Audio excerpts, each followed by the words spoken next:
I was thinking of Philippians 1, where Paul says, only conduct yourselves in a manner worthy of the gospel of Christ, so that whether I come and see you or remain absent, I will hear of you, that you are standing firm in one spirit, with one mind, striving together for the faith of the gospel. So their community at its heart was missional. They shared the same mission of striving together for the gospel, and the community just happened. It just naturally happened, and everybody saw the need for spending time together and for being equipped in the scriptures, and yet the goal wasn't just to be personally fulfilled and happy. It was so that you could be ready to participate in that mission. Welcome to Calvary Conversations. I'm Sean LePage, chairman of the Ministry Studies Department here at Calvary University. And this week, we're going to continue the conversation we started last week. And if you were able to join us for that, then you know that this is a really important conversation. If you weren't able to join us for that, then I encourage you to go find part 1 of this conversation first, because we're just continuing that conversation this week. I'll be joined by the Calvary Conversations team, and what we're talking about is the way in which culture has impacted the church over the past few decades and what the church should be doing about it.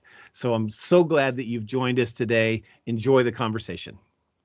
Okay, so COVID created this environment where now people can just log on to their computers from home in their pajamas and they can watch a service. But why? I think maybe a natural question is, why is it that people feel so comfortable doing that now that they have the opportunity to go back to church, they're choosing not to? And I think that's a demonstration of the fact that even what they were doing before, going on Sunday morning and attending service and everything, really wasn't accomplishing the goal of creating community. It was merely attending an event because that event can be duplicated in an online environment. However, community really can't. So there's clearly something missing where they feel comfortable that they can get the exact same experience on their couch versus really being in fellowship, community, relationship with people. Another cultural feature that I think plays into this, and it is an offshoot of expressive individualism, the idea of low obligation relationships, low obligation friendships, which Josh, you recognize in your cross-cultural studies, right? But we are a culture right now that is about the lowest possible in terms of obligation to our friends, and there are cultures where if you are somebody's friend, that means you'll freely loan money. You're going to be taking calls from that person 3 or 4 times a day, like they are your friend, and it's a highly committed relationship. And we really resist that in American culture. In fact, so often, and I will admit that there have been excesses, and I've been part of churches that did this. Yes. Anytime you have commitment, there is the opportunity for toxicity, right? If you commit to a church as an authoritative body and to communicate a body of believers, there's sin is there too. There may be some toxicity, there may be issues, right? But the benefit of it is still that you are connected with other human beings, and and especially if there's an ethos of grace and truth, it can be a very, very healthy environment. But I really think I just encounter a lot of young people, and even some of this in myself, that resists community because of its obligation. We had already set up an environment of a low obligation church. Come, attend the service, listen to the sermon, get some coffee afterwards, light conversation, head home. But there isn't really the challenge of serious conversation, of commitment to a study of the Word together, commitment of doing things together that live out our faith as a church. Those things are missing, and so it has become. It's become an outworking of that expressive individualism, I would say. But any other thoughts on this one? How the church is Maybe we could ask the question: how should the church move forward? What are some ways that we could modify our direction? Yeah, I think excuse me, I struggle with that whole thing of descriptive versus prescriptive, and I think I get it. I understand, what the point is, but I think what happens with that is people think, oh, descriptive means it doesn't matter. It doesn't matter anymore. And prescriptive is what we're specifically commanded to do. But because this gets into the solutions in my mind, and that is that we need to go back to the scriptures and we need to revisit them in a very fresh way, given the challenges of our time, that even they were, a lot of these problems were rising 20, 30, 40 years ago, but they weren't in full bloom as they are now. And so I think every generation of Christians, and especially Christian leaders, must go back to the scriptures and say, okay, what do we need to how do we need to read the scriptures in light of what we're dealing with now? And so, all scripture is profitable. All scripture is God-breathed and is profitable. So I think if we have this tendency to say, okay, Acts is a lot of it is descriptive, I think we're going to shoot ourselves in the foot. And I think what we've got to do is we've got to go back and we've got to say, okay, what is it that we are missing out on based on our current forms and patterns of ministry, and say, okay, so what were they doing in the first century that made it work so well? I mean, they still had problems, of course. They still had struggles, and some of those things that they did aren't necessarily things that we have to do today. But what is it that we're missing out on? And I think even when you look at the issue of community, it's not just community for the sake of community.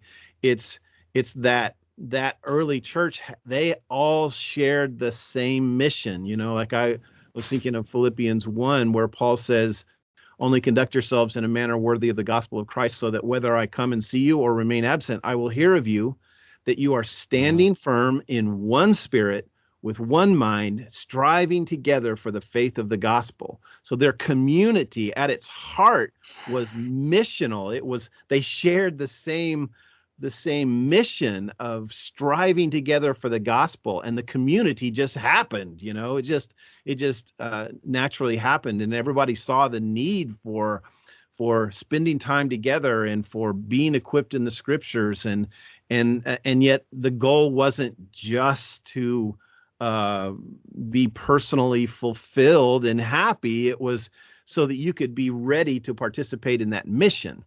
So I get the whole thing about descriptive versus prescriptive, but I think we've tended to shoot ourselves in the foot by dismissing the descriptive part and saying, I think we should approach it as there's a lot to learn there from the descriptive part. There are principles there that are still that are going to be, I think, really helpful in our own time, given the challenges that we're facing now. Mm-hmm. One thing I want to add in is we think of a summary type statement. Back in seminary, I was exposed to a professor who really influenced my thinking, and it was fun. It was easy. It was simple. He says, people gather in order to accomplish a function. And you could think any organization is true, whether it's parents wanting to organize a baseball league so their kids get exercise, or Christians who want to gather to worship and evangelize and fellowship and all those things we said in Acts 2. So we gather to fulfill a specific function, and we're arguing a biblical function, that which is prescriptive for sure. Over time, people tend to fixate on or we gather to get function. The second thing he says is, to do that function, we have to adopt forms, and that's where the culture and our expectation, we're in a Western culture, we're democratic and all those issues. But the third point that he said was, over time, people tend to fixate on forms and forget the function. And Tim, you mentioned form and function earlier. But then his fourth point was the one I want to bring in here. We usually only come back to reevaluate where we're at when we get a crisis, and that crisis comes in different ways. Oh, what happened to my kids? We were talking about one point. What happened to the church? We ask as pastors. What happened to our culture? So it's being not trying to create a crisis, but to see, are we really doing what we're called to do? And that might create a crisis in our thinking. No, let's just stay with it because it's real comfortable and nobody's complaining. That's what a lot of churches end up at.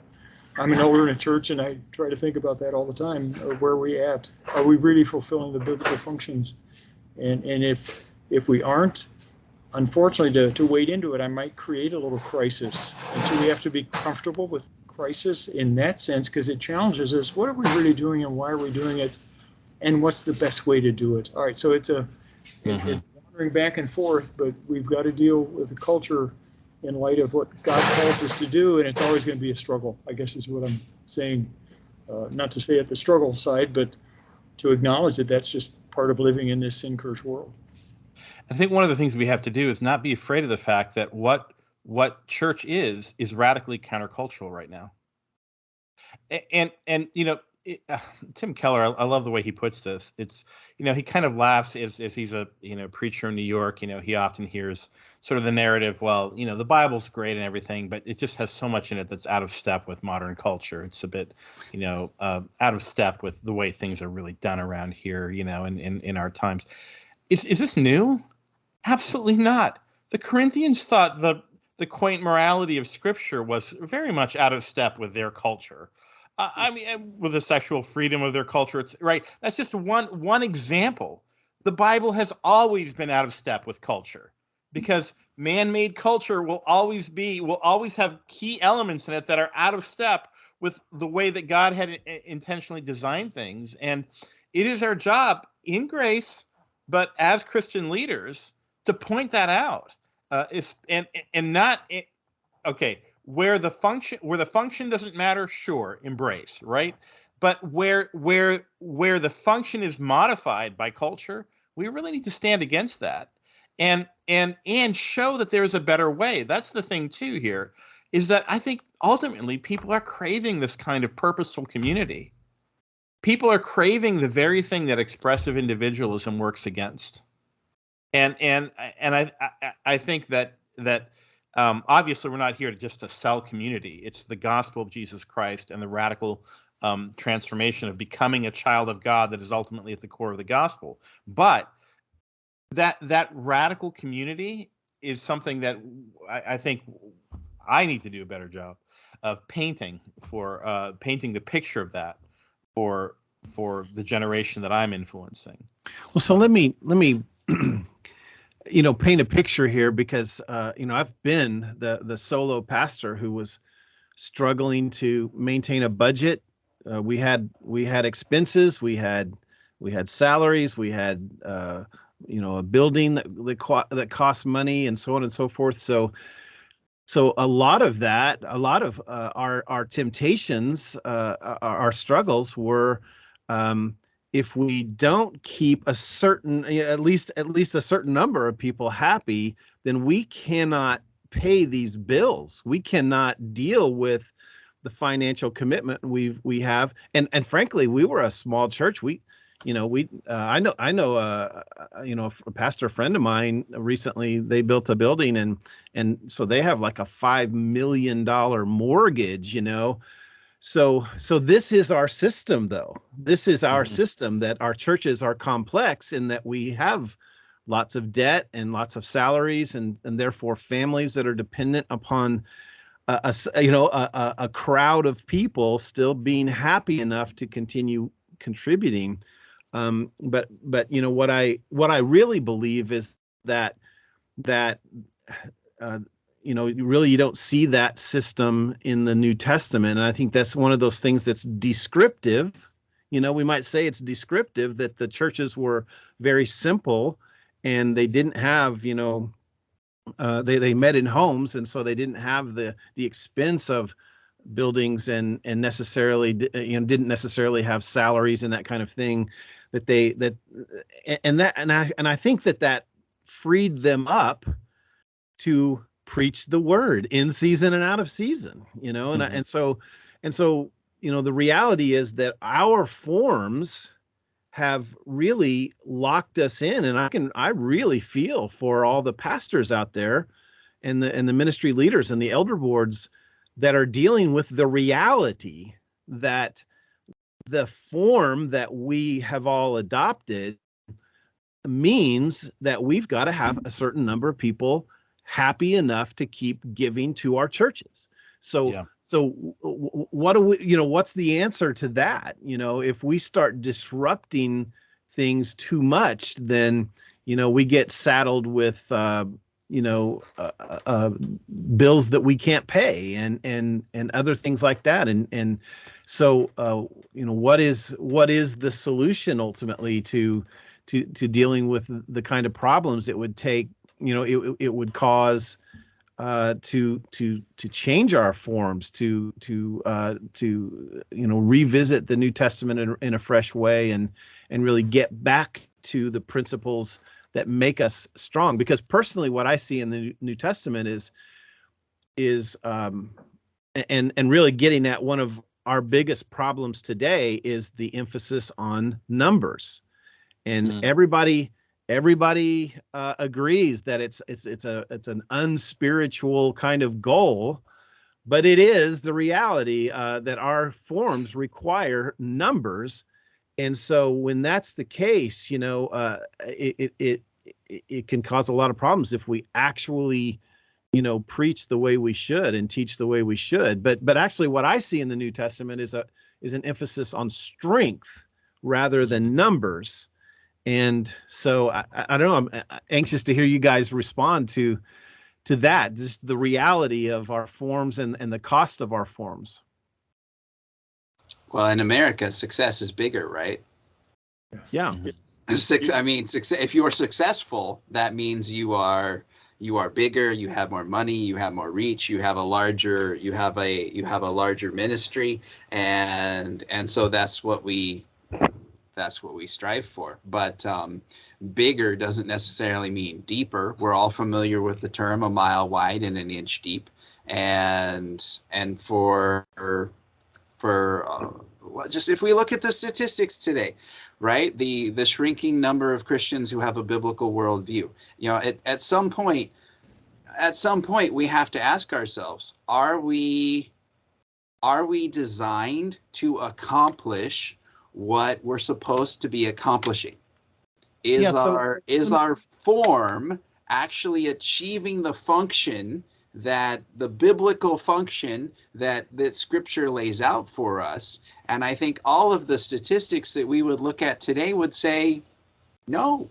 Well, let me jump in here and just, because I agree with you. I think we're in agreement about that really the system, the forms that we have are not accomplishing the biblical goals that we should have. But what I'm asking you to address is the reality. So I can imagine, and I've been that pastor out there who would say something like, okay, I get it. I love, the concept and the passion behind saying this is what's wrong. This is the, what the Bible actually emphasizes. But I'm sitting here with with an elder board that has a mortgage, and we have families that are dependent upon us for salaries and so on and so forth. What do I do? How do I transition from that kind of a system to a system that would foster maturity in my church and would foster community? Yeah, as you were talking there, I remembered there was I think it was a radio person a number of years ago. He said he noticed that he didn't have any hate, that the degree of hate mail that he was getting was decreasing. And to him, that was a check. Am I really preaching the word? So when he was preaching the word, he realized it would push up against our sinfulness, our sinful culture. And now, I don't want to take his comment any further, but there's coming back to fundamentals. I don't have an answer for you, Sean, because we're all struggling with that one. But yet, how do we evaluate? Are we fulfilling the function? And it's a good thing to do. I guess I'm thinking a regular, appropriate, godly evaluation in all these areas is something I personally have always tried to commit to, whether it's preaching, soliciting feedback from people, and it has to be honest feedback. Am I ready to hear it? So being a change agent means I've got to create a little discomfort for myself and others at times, and that means making sure I'm coming back to fundamentals, and maybe that's going to create some discomfort, because it should in all of us, and we all see that as we're challenged to change by God's word and the Spirit. I'm rambling a little bit here, but you made me think of that. Unless I'm facing some difficulty, I'm probably focusing too much on a form issue or something, missing the function. Sean, after 8 years on the field, I had an issue with coming back and walking into churches. The budget of the churches I attended in overseas would not have covered a fraction of the landscaping budget of the churches. And honestly, I even had some difficulty, if I'm going to be honest, putting the tithe in the offering plate, thinking how much of this is actually going to, and by the way, in one particular case, this church had no mission budget actually at all, supported 0 missionaries. And I'm thinking, this is all for this grounds and an incredible crew of very well paid staff. And I'm not accusing them of doing anything outside the cultural norm. It's the system. It is the system. It's the system. Yeah, that's what was expected. It's one of the reasons we ended up at a smaller church, nice building, but modest. Big missions budget. Focus on the right things. The way a church lives within its means actually was really important to my wife and I. And I think that needs to be a selling point of the church, and not a negative. But it's not a negative that we don't have this huge, beautiful, perfectly decorated coffee shop. It actually can be a very positive thing. We just have a little coffee maker, and people stand around and chat, and it's rich and it's wonderful. And that's all we need. The form does not overshadow the function. So, it's just. I do think I think what you said, you used a word that is used in our culture, and I think maybe we need to adopt this. That maybe we need to be a little bit disruptive in our own church communities and start raising our hands and in love asking the question, why are we spending so much money on this? Does this detract from our focus? Well, I think part of it, really is like Mike was talking earlier about that. It's really a cycle where a certain form becomes, a form is new at some point, right? But then it becomes the norm, and then it becomes the expectation, but then comes a crisis. Mm-hmm. Yeah. And that causes it should, and it often does cause everybody to say, wait a second, what are we doing here? Why are we doing things the way we're doing them? And should we do them differently or whatever? And I do think that we're in crisis. I do think, that it's common for people to talk about how, why aren't young people coming to our churches, and church, who are paying attention, and people who care understand that we are in crisis. And so it's time for us look at all these things and when I say disruptive, I think that actually is going to require sacrifice on the part of people who, and frankly, I remember when it was just comfortable. When I started in church ministry in the 1980s, I remember it being comfortable to some extent, and the forms were very well received by most of the people in our culture, but it's not comfortable anymore, and it's not to disrupt and to say, we need to deal with this crisis is going to require and easy. And I think that's I'm talking about paychecks and perhaps going back to the simplicity of the church could require tent making once again, just like missionaries often do, and I think that's really probably what I'm getting at, is that we're going to have to start thinking more like missionaries than like like we have than like a paid professional class of clergy. Yeah, right. Yeah. It's the height of Sean. It's the height of irony that we're talking about community, and one of the fundamental reasons why young people are leaving the church is because they're not finding the kind of real, authentic community that they actually want.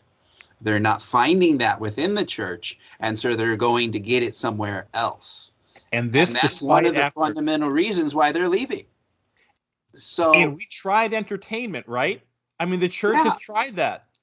They don't want that. They don't want that. They don't want that. The upcoming generation does not want that. So many young Christians right now are actually, they want the theological training. They want depth. They want meat on the bones, and they're not finding that within a lot of our kind of meat, if you will. And so we're not giving them the community that they want. That's a big part of why they're going away. Yeah. One of the things that I hear, I just had a class, students preaching class, and I asked them to go out and interview pastors that are currently in a preaching ministry, as well as people in the church. And all of the students came back and said, whether it was younger or older people in the church, they're wanting to hear the word. So on one side, I'm going, wow, that's cool. You're connected with some good. Sean, you mentioned something in our offline before the meeting today, the conversation today, and it was from a book where they were describing we're in a moralistic therapeutic deism in Christianity in our conservative churches. And boy, you see some of that. And I think there's a remastering during the are we getting back? I hope what my students found is a good indication that they want something solid, as well as then the COVID has exposed us, and I'm saying the church as a whole, but I'm leaning toward our conservative end. We've even found that there's been some consumerism that creeps in, and smaller churches benefited because they didn't shut down as much as the big ones did, is what I'm hearing. Now that's around the country, different places, different political climates, but people are clamoring for relationships. Yeah. With that said. Gentlemen, there's a reason we call this Calvary Conversations and not Calvary Lectures. A lecture can close up a topic nicely and neatly, but a conversation often leaves it open-ended. And this is a big problem. This is a big challenge. And we'd love to hear from you, our listeners. If you have any thoughts or comments to share, please let us know. You can contact us at their contact information is on the website at calvary.edu, 816-322-0110. You can find contact emails on the website to get a hold of us, and we'd love to hear more about your thoughts on this issue and any other topics that you would like us to discuss regarding leadership and life within the church and within Christian education. So thank you so much for being a part of Calvary Conversations today. Thank you guys for this lively discussion, and I think it's going to spark a lot of discussion to come. Have a great day. I hope so. Hope Thanks, so. Tim. So, Yep. Thanks, everybody. Thank you for joining us for this edition of Calvary Conversations, a service of Calvary University in Kansas City, Missouri. We invite you to participate in the conversation by contacting us through the Calvary University website, calvary.edu, or by calling us at 816-322-0110. Join us again next week for another Calvary Conversation.